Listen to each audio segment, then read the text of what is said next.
We're heading to the guys' positions, going over 100 kilometers per h in a Bukhanka van. A particular feature of this direction is that the enemy doesn't launch just one drone, but several at once. And at certain time intervals, known only to the Ukrainian armed forces.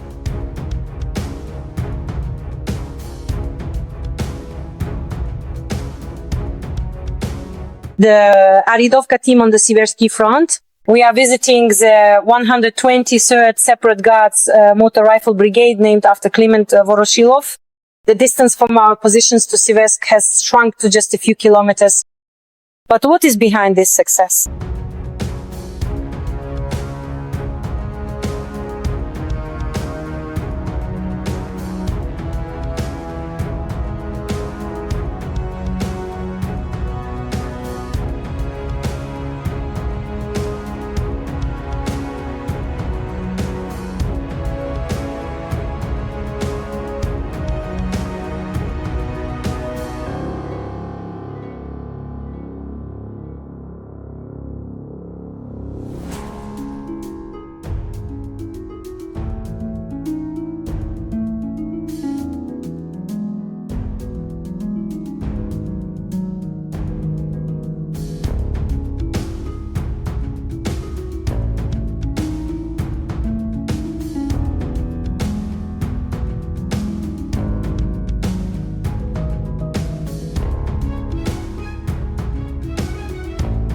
Yes. Gun.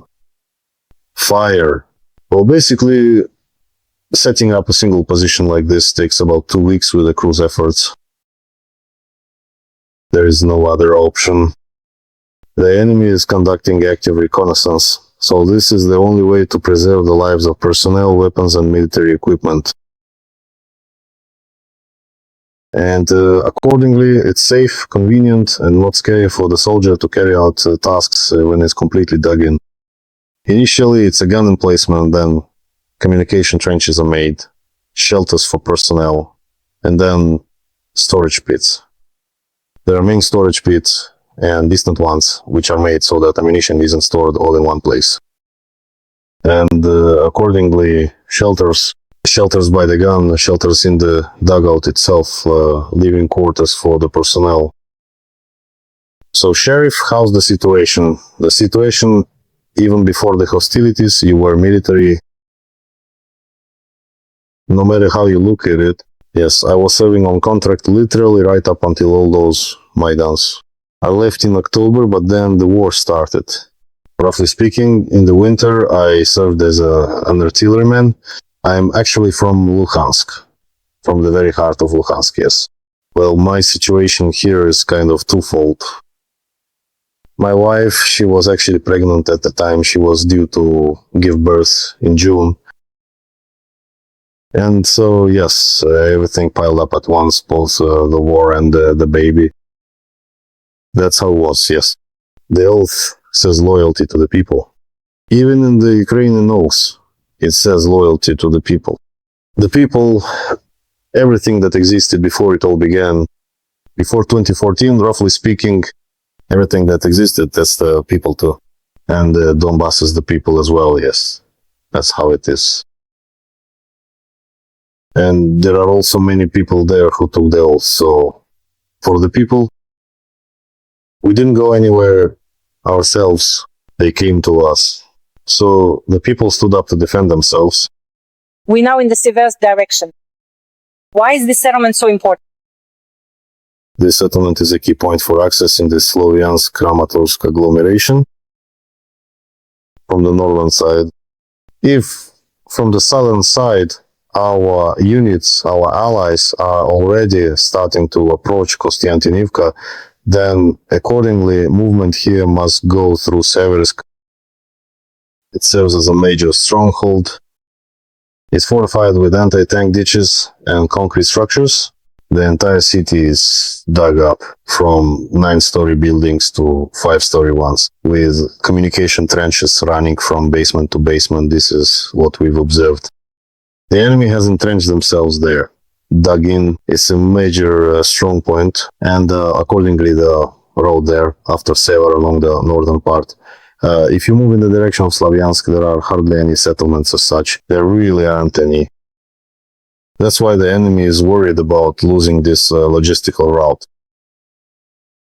The railway heads directly south, and to the north it goes to Lyman accordingly. So it's a key junction. That's why the enemy is holding on with everything they've got.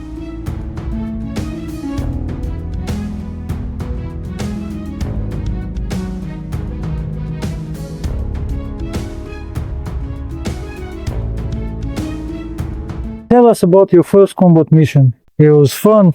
The task, like for everyone else, was to secure a position, drive out the enemy, and wait for further orders, which is exactly what we did with the guys. Quite successfully. If anyone's interested, they can come and see for themselves. You can't really explain it. You have to experience it. Of course, there are times when you have to go without food or water, but the command does its best, as they say, to look after and take care of its soldiers. The hardest part is making the decision, because every person, it's something that's built into us from the start. You have to overcome your sense of self-preservation and fear in any situation, one way or another.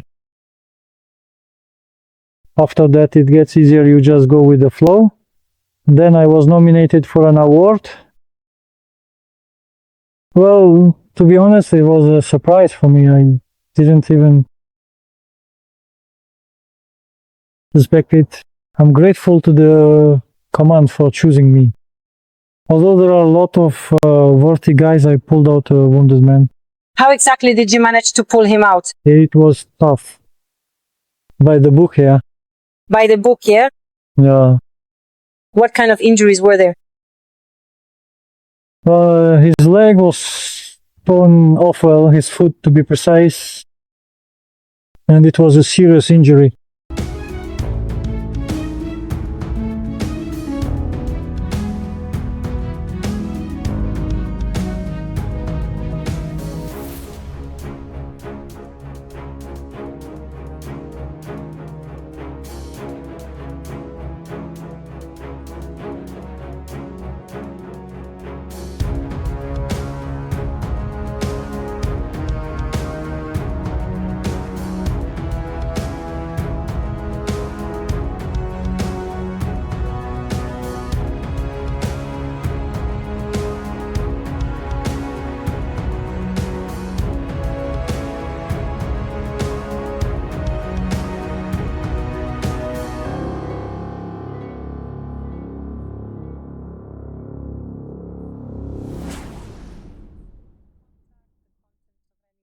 Of course, yes. And sometimes my food supplies accidentally ended up in the trench. A little supply drone would fly in and drop off rations.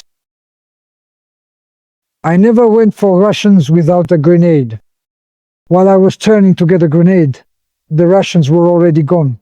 I thought maybe the wind blew it away, but it had rolled into a little barrel. As I was sneaking up, I heard the sound of tape rustling, and I thought, "You bastard, that's my ration. It was meant for me. Father was feeding me, after all." So I tossed a grenade in there. Of course, the ration didn't survive, so they had to send me another one. They sent me a double portion that time. The main thing is not to confuse panic with fear, and everything will be fine.